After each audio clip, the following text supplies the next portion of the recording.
जगमगाता है, ऐसे ही सुंदर स्फटिक मणि के समान पारदर्शी वह गर्भ में आया हुआ जीव मां को अत्यंत सुख दे रहा है। इधर समय बीतता जा रहा है, गर्भ के महीने धीरे धीरे आगे बढ़ रहे हैं। आचार्यों ने कहा है कि जैसे जैसे गर्भ का समय बढ़े आपको गर्भ के संस्कार भी करना चाहिए।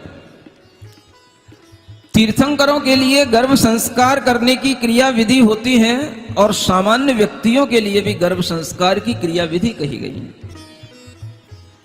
कोई भी व्यक्ति अगर अपने पुत्र को योग्य बनाना चाहता है, महापुरुष बनाना चाहता है, तो वह अपने पुत्र को गर्भ से ही संस्कार देने की क्रिया विधि प्रारंभ करे और ये क्रिया विधि बताई गई है। पहली क्रिया गर्भाधान की होती है, जिस समय पर वह गर्भ धारण किया जाता है और उस समय पर मंदिर में भगवान जिनेंद्र देव के समक्ष विशिष्ट पूजा की जाती है।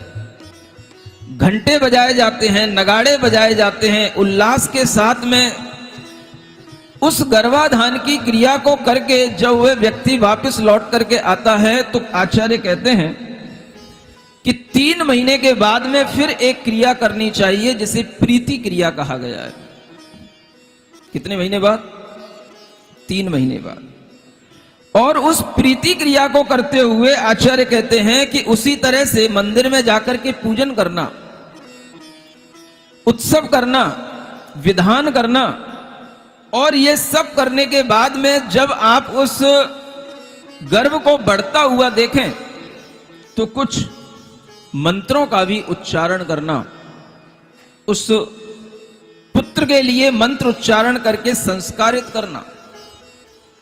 और वह मंत्र जो प्रीति मंत्र बताए गए हैं उन मंत्रों को भी आप समझें। अगर आपके यहां कभी इस तरह का कोई कार्य होता है तो आप भी अपने बच्चों को संस्कारित करें। दुनिया के सभी लोगों के लिए आज मैं वह क्रिया बताना चाह रहा हूं उन पारसनाथ भगवान के निमित्त से कि आप ये भाव करें कि मेरा बेटा भी पारसनाथ भगवान बने। छोटे मोटे भाव नहीं करें आप, ये भाव करें कि मेरा बेटा वीर वंश की वृद्धि करने वाला हो।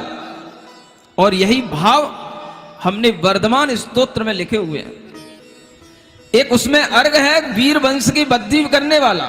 आप ये ना सोचें कि वह केवल हमारे कुल की, हमारे गोत्र की वृद्धि करे। आपके मन के भाव होने चाहिए कि वो वीर भगवान के वंश की वृद्धि करने वाला हो।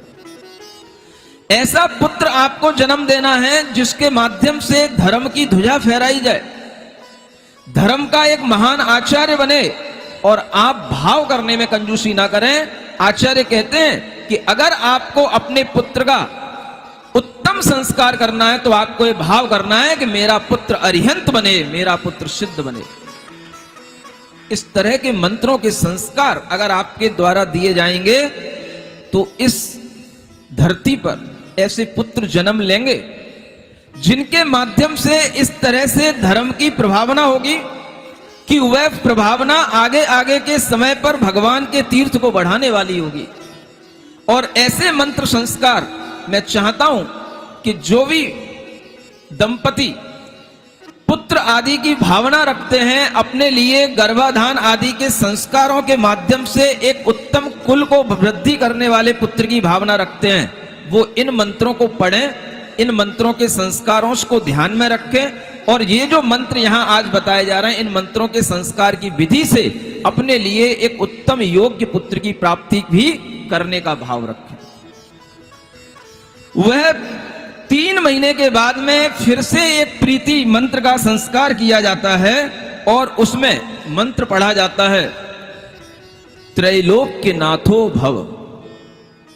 आपको 3 महीने के बाद फिर भगवान की पूजा करके आना है और मंदिर में भगवान की पूजा करने के बाद आपको चाहे अपने घर में या मंदिर में, क्योंकि 3 महीने तक मंदिर भी जाया जाता है, 5 महीने तक मंदिर भी जाया जाता है, उस पुत्र के ऊपर पूजा करने के बाद में जो शेष अक्षत बचते हैं उनका बड़ा महत्व बताया गया है शास्त्रों में। पूजा करने के बाद में जो अक्षत शेष बचते हैं उन शेष अक्षतों को लेकर के उस मां के उदर पर आप इस तरह का मंत्र बोल करके उसको पुष्पांजलि क्षेपण करके उसको संस्कारित करें। और मंत्र बोलना है आपको, त्रैलोक्य नाथो भव, यानी तीन लोक का नाथ होवे। दूसरा मंत्र बोलना है, त्रैकाल्य ज्ञानी भव, त्रिकालवर्ती ज्ञानी बने, यानी केवल ज्ञानी होवे।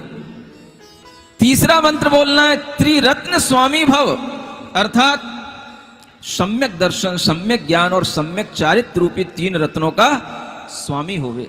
ये इतनी सी क्रिया ये करनी है। कितने महीने बाद? 3 महीने बाद। इसको कहते हैं प्रीति क्रिया।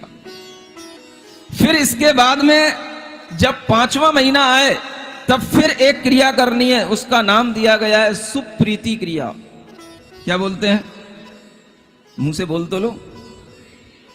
और उस समय पर भी उसी तरह से भगवान जिनेंद्र देव के मंदिर में जाकर के पूजन आराधना करके, विधान आदि करके, और जो शेष अक्षत बचे रहे उन्हीं अक्षतों को लेकर के फिर उसी बच्चे के लिए, उसी शिशु के लिए जो अभी गर्भ में है, उसके लिए भावना करना है, संस्कार डालना है इन मंत्रों के साथ में। अवतार कल्याणी भव।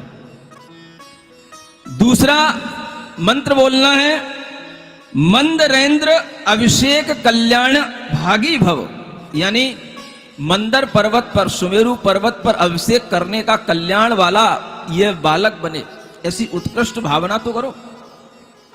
आज भावना करोगे, आज का संस्कार जरूरी नहीं कि आज ही वह सुमेरु पर्वत पर अभिषेक को प्राप्त हो जाए, लेकिन आगामी भव में उस जीव के अंदर अगर आपने संस्कार डाल दिया तो वह किसी ना किसी भव में जरूर इस तरह की योग्यता धारण कर सकता है कि वह भी तीर्थंकरों की तरह सुमेरु पर्वत पर अभिषेक को प्राप्त हो सकता है।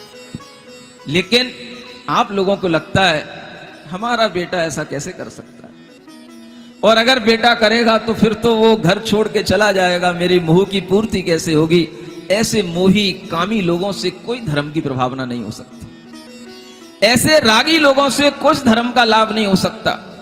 आप लोगों को अपने विचार बहुत उदार बनाना है, और इस तरह के विचार संस्कार के माध्यम से देने के लिए आचार्यों ने कहा है, वह मैं आपको बता रहा हूं, ताकि सभी लोग बड़े बड़े ग्रंथ नहीं पढ़ पाते हैं, उन्हें पता नहीं होता कि ग्रंथ में कहां क्या लिखा है। मैं आपको सरल से वह विधि बता करके बताना चाहता हूं कि इतना सुनने के बाद में आप ये संस्कार करके अपने बच्चे के लिए इस तरह की भावना कर सकते हैं जो यहां बताई जा रही है।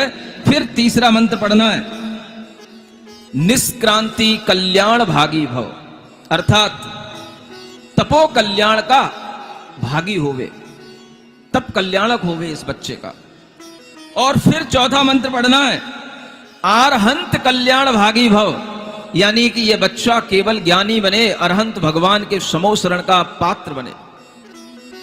परम निर्वाण कल्याण भागी भव, इस तरीके के उस बच्चे को संस्कार देने की भावना करें, और ये संस्कार तभी दे सकेंगे जब आपके अंदर भी कुछ संस्कार होगा, आपके अंदर भी कुछ इस तरह की भावना होगी। ये कब की क्रिया हो गई? 5 महीने वाली क्रिया। सुप्रीति संस्कार हो गया, और इसके बाद में फिर 7वें महीने में क्रिया की जाती है जिसका नाम है धृति संस्कार। कौन सा? मुंह से तो बोलो। उस समय पर फिर मंत्रों का उच्चारण करना, उसी तरह से पूजन करना, मंदिर में जाना, से साक्षात बचे उनको लेकर के उस मां के उदर पर रख करके इस संस्कार को करना। सज्जाति दात्री भागी भव, सदग्रही दात्री भागी भव, मुनीन्द्र दात्री भागी भव, सुरेंद्र दात्री भागी भव, परम राज्य दात्री भागी भव, आरहंत दात्री भागी भव, परम निर्वाण दात्री भागी भव। क्या अर्थ है इसका? सदग्रही दात्री भागी भव, अर्थात यह सदगृहस्थ का पद देने वाला हो, महामुनि का पद देने वाला हो, सुरेंद्र पद को देने वाला हो, ऐसे ऐसे पदों को देने वाला यह जीव हो। ऐसे मंत्रों के संस्कार उसके 7वें महीने में किए जाते हैं, और फिर उसके बाद में 9वें महीने में फिर संस्कार करना है। सुन रहे हैं? कौन सा? 9वें महीने का संस्कार मोद संस्कार कहलाता है। क्या बोलते हैं? और उस महीने में जब ये मोद संस्कार हो, तब उस समय पर फिर वही भगवान के मंदिर में जाकर के पूजन करके, हर तरह से उत्सव मना करके, फिर से साक्षात लेकर के, अगर वह मां भगवान के मंदिर में जाने के योग्य उस समय पर नहीं रहती है तो वह घर में ही रहे, लेकिन उसका पति इस तरह का पूजन आदि करके आए और शेषाक्षत लेकर के आकर के उस पुत्र के ऊपर संस्कार करे। उस समय वह मंत्र पढ़े, सद जाति कल्याण भागी भव, सदग्रही कल्याण भागी भव,